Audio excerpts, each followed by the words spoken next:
ప్రస్తుతం రాజకీయాల్లో revolutionary reader ఎవరైనా కనబడుతున్నారు హాట్ టాపిక్ అంటే అది తీన్మార్ మల్లన్న. తీన్మార్ మల్లన్న గారు మనతో పాటు ఉన్నారు. అన్న, ముఖ్యంగా మీతో కంఫర్ట్‌గా మాట్లాడాలంటే అన్న అని పిలిస్తేనే బాగుంటది. 100% అది బాగుంటది. అన్న, నిజంగా తిరుగుబాటు ఎప్పుడో కాంగ్రెస్‌లో అయితే ఉమ్మడి రాష్ట్రంలో చెన్నారెడ్డి ఆ పీరియడ్‌లో తిరుగుబాటు చేసినారు కాంగ్రెస్ పార్టీ పైన. ఆ తర్వాత ఎప్పుడు ఎక్కడ చూడలే. తీన్మార్ మల్లన్న లాంటి ఒక బీసీ బిడ్డ కాంగ్రెస్ పార్టీ పైన తిరుగుబాటు చేయడం, ఏడికైతే అడకని మాట్లాడడం, అసలు ఇంత ధైర్యం ఎక్కడి నుంచి వచ్చింది? ఎప్పటి నుంచి మీరు మీ మనసులో ఉంది తిరుగుబాటు? అంటే విషయం ఏంటంటే, first of all Teenmar Mallanna తిరుగుబాటు పోరాటం చేసింది కాంగ్రెస్ పార్టీ పైన కాదు, ప్రభుత్వ నిర్ణయం పైన. రైట్. కాంగ్రెస్ పార్టీ తన నిర్ణయం కరెక్ట్ గానే ఉంది. కాస్ట్ సెన్సస్ చేసి 42% రిజర్వేషన్ బీసీ వర్గాలకు ఇస్తాము అనేది కాంగ్రెస్ పార్టీ విధానం.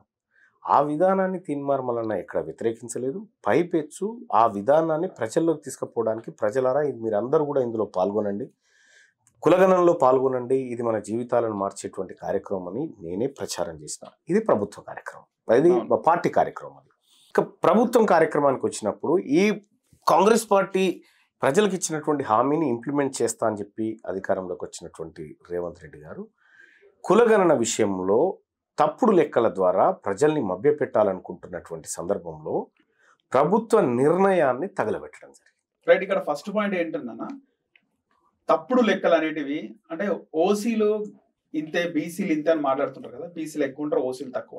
సో ఓసీల సంఖ్య కూడా ఎక్కువ ఉందని చూపించుకోవడానికి ఆ విధంగా చేసినారంటారా? 100% అది కరెక్ట్ మహేష్ గారు. ఎందుకంటే 2014 క్యాస్ట్ సెన్సస్లో ముస్లింల జనాభా 44 లక్షలుగా చూపించుకున్నాం. అవునన్నా.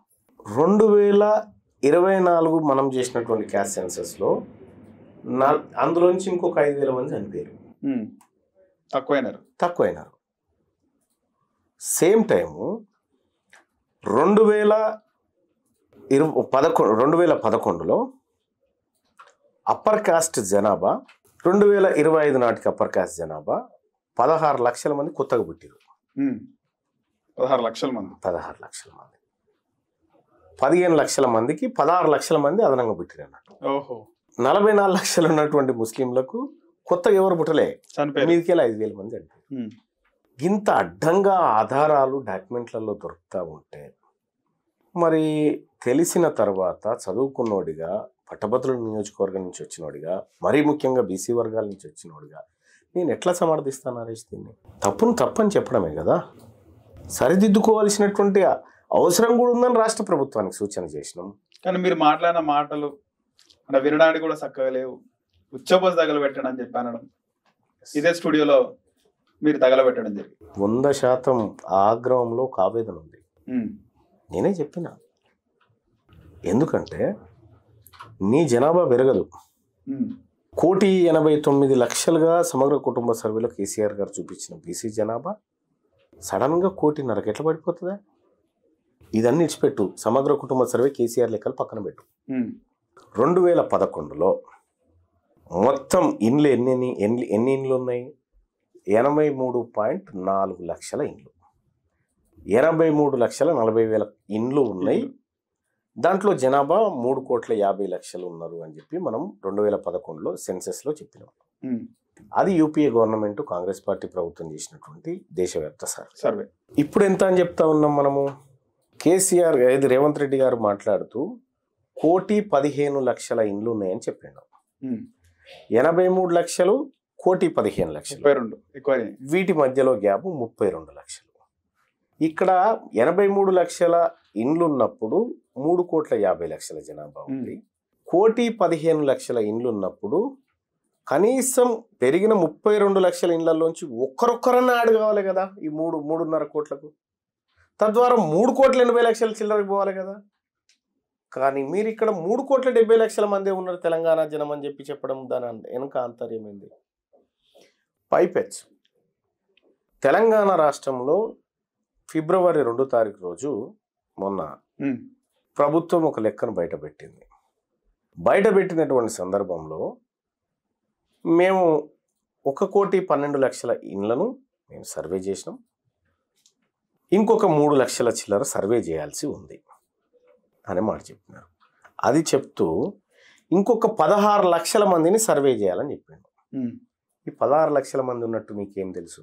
ముందే నీకు ఎట్లా తెలిసింది? ఇది సర్వే చేస్తే కదా వాళ్ళు ఎంతమంది ఉన్నారని తెలియదు. చేయకముందుకే నువ్వు 16 లక్షలని ఎట్లా చెప్తున్నావు? దొంగ లెక్కలని మీకు అర్థమైపోయింది. 100% కదా. ఉమ్. మరి దాన్ని ఎట్లా తగలబెట్టాలని చెప్పాలి నేను? అంటే ఈ ప్రజలను అంటే మీరు కాంగ్రెస్ పార్టీలో ఉంటూ ఎమ్మెల్సీగా కంక్లూజన్ చేస్తాను నరేష్, కంక్లూజన్ చేస్తాను.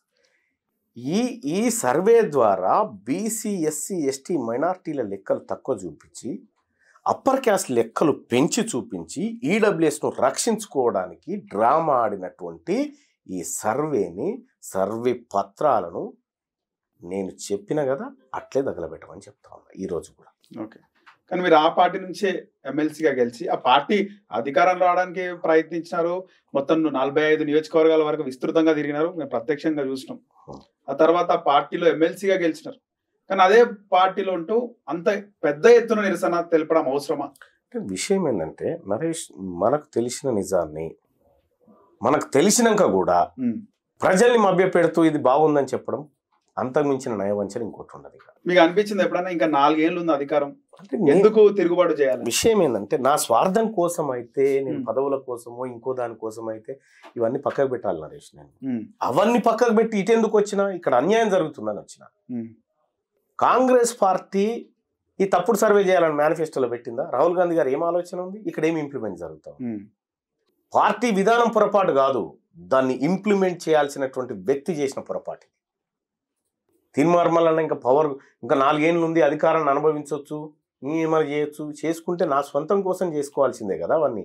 నేను అవి పక్కకు పెట్టి జరిగినటువంటి వాస్తవాన్ని ఏందో ఇక్కడ తెర మీదకి తీసుకొచ్చి ప్రజాక్షేత్రంలో వివరిస్తూ ఉన్నాం కదా అన్న. ఇంకోటి బాగా ఆ టైంలో మీరు ఎమ్మెల్సీ అయిన తర్వాత బాగా వినిపించింది, మీరు మంత్రి అవుతారని చెప్పి బాగా వచ్చినాయి వార్తలు మీ పైన. నేను దాన్ని ఖండించిన కూడా, నాకు ఇయ్యాలని మీకు ఆలోచన ఉంటే నాది ఇంకొక బీసీకి ఇవ్వండి తప్ప నాకేం అవసరం లేదని చెప్పిన. కానీ తిరుగుబాటు వెనకాల ఇలా మాట్లాడని వెనకాల ఈడబ్ల్యూఎస్ చూపిస్తున్నాడు, కానీ ఆయనకు మంత్రి పదవి ఇవ్వలేదని ఒక అకస్సు కూడా లేదు. నరేష్ గారు, మీరు ఒకటి అర్థం చేసుకోండి, నేను క్లియర్గా అప్పుడే చెప్పిన, తాజ్ కృష్ణాలో బీసీ మేధావుల సమావేశం పెట్టినప్పుడే నాకు ఏ పదవి వద్దు, మా లెక్కలు పక్కాగా ఉండాలి అని చెప్పడం జరిగింది.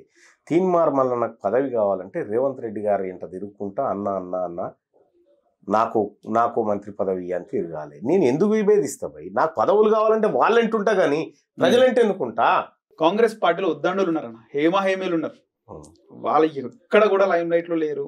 తీన్మార్ మల్లన్న అనే వ్యక్తి ఒక 4 years కింద నుంచి బాగా ప్రభావితం అయ్యి ఇప్పుడు ఈ స్టేజ్ లో ఉన్నాడు, మోస్ట్ ట్రెండింగ్ లో ఉన్నారు. మీరు అంటే ఇంత గట్స్ ఏడు నుంచి వచ్చినాయన్నా మీకు? పర్సనల్ గా నాకు నరేష్ గారు, ఒక నిజం మాట్లాడడానికి గట్స్ ఎందుకు నాకు అర్థం కాలే. చాలా మందికి ఉంటది మాట్లాడాలని. ఇప్పుడు చాలా మందికి ఉంటది. నువ్వు మాట్లాడేది నిజమైనప్పుడు, నీవు మాట్లాడే మాట నిజమని నీ అంతరాత్మ నమ్మినప్పుడు, నువ్వు మాట్లాడేది సత్యమని నువ్వు భావించినప్పుడు గట్టిగా మాట్లాడు. నీ మాటను నీ శరీరం ఒప్పుకున్నప్పుడు. నేను గదే చేస్తా ఉన్నా. నేను ఏదైనా మాట్లాడితే ఉత్తగా మాట్లాడను, దానిపైన పూర్తి అవగాహన తెచ్చుకొని రీసెర్చ్ చేసి 2-3 మాట్లాడి దీన్ని పరిశీలించి ఆ తర్వాత మాట్లాడతాను. నేను గాలికి మాట్లాడను, నేను మాట్లాడేది పక్క ఆధారాలతో మాట్లాడతా. కాబట్టి నేను మాట్లాడే విధానం ఇవాళ తీన్మార్ మల్లన్న చెప్పినటువంటి లెక్క క్యాస్ట్ సెన్సస్ విషయంలో ఖండించమని రాష్ట్ర ప్రభుత్వాన్ని చూద్దాం, లేకపోతే ఎక్కడ చర్చకు పెట్టమని. ఇది తప్పు అని నిరూపించకపోతే నా పేరు తీన్మార్ మల్లన్న గారు. ఎందుకంటే నేను రీసెర్చ్ చేసినటువంటి వ్యవహారం అంత పకడ్బందీగా చేసిన. కాబట్టి నేను ఏమంటున్నా, అందరికీ ఆ ధైర్యం ఉంటుందంటే కొంతమంది, నేను చెప్తా ఉన్నా వాయిస్, కొంతమంది వాయిస్ లో ఉంటుంది, కొంతమందికి ధైర్యం ఎక్కువ ఉంటుంది. కానీ అంటే ఏమవుతుందో, అంటే మనల్ని ఏమన్నా చేస్తాడేమో. ఒకటి గుర్తుపెట్టుకో, నీవు నమ్మింది సత్యం అయితే, నీవు మంచి చేయాలన్న ఆలోచన నీకుంటే నువ్వు ఎవరికి భయపడాల్సిన పని లేదు. ఈ భారత రాజ్యాంగం నీకు అండగా ఉంటుంది, ఈ న్యాయస్థానాలు ఉంటాయి, ఈ వ్యవస్థ ఉంటుంది. కాబట్టి నీవు సత్యాన్ని నిజంగా నిర్భయంగా ఓపెన్గా చెప్పాయి. వ్యక్తిగతమైనటువంటి స్వార్థాలు ఉన్నటువంటి వ్యక్తులు ఇవి చెప్పలేరు. ఇవి చెప్పలేరు, ఇంత ఓపెన్గా చెప్పలేరు. వ్యక్తిగతమైనటువంటి స్వార్థాలు, మంచిగానే ఉంది భయ్, అదేముంది, బాగానే చేసిన, ఎవరు చేయలే గతంలో, ఈయన చేసినా అట్లా చెప్పుకురావచ్చు.